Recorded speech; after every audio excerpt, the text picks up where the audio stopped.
قدم رہو، اس دین کو پھیلاؤ، اور نمازوں کی پابندی کرو،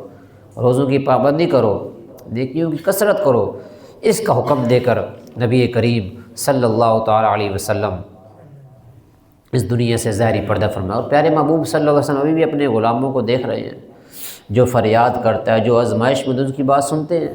لیکن بات ہے کہ وہ آزمائش میں ہو تو وہ آقا صلی اللہ علیہ وسلم کو پہچانے، آپ کے بارے میں صحیح عقائد رکھے، آپ کو صحیح طرح عرض کرے، تو پیارے حبیب صلی اللہ علیہ وسلم اس کو بھی مدد کرتے ہیں۔ لیکن بات عقیدے کی ہے، بات مدد کی ہے۔ جب نبی کریم صلی اللہ علیہ وسلم نے ظاہری پردہ فرمایا تو اس کے بعد بڑے بڑے جیسے زکوٰۃ سے لوگوں نے انکار کیا، ہم زکوٰۃ نہیں دیں گے، لشکر اسامہ کی روانگی تھی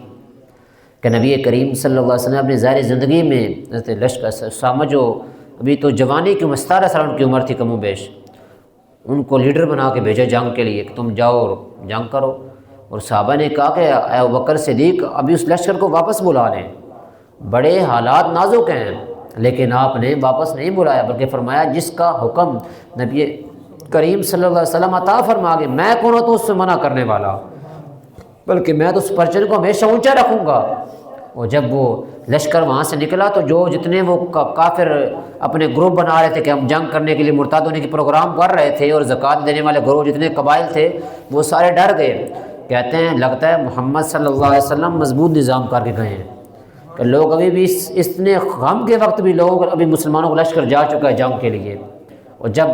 وہاں سے لشکر کی واپسی ہوئی فتح و نصرت کے ساتھ الحمدللہ، تو پھر جن لوگوں نے ایمان توڑنے کا ارادہ کیا تھا مرتد ہونے کا، وہ پھر توبہ کر گئے۔ مطلب اسلام جو اتنی مضبوط پاور ہے کہ مشکل اصل اس میں سمجھنے کی بات ہے، مشکل اور پریشانی میں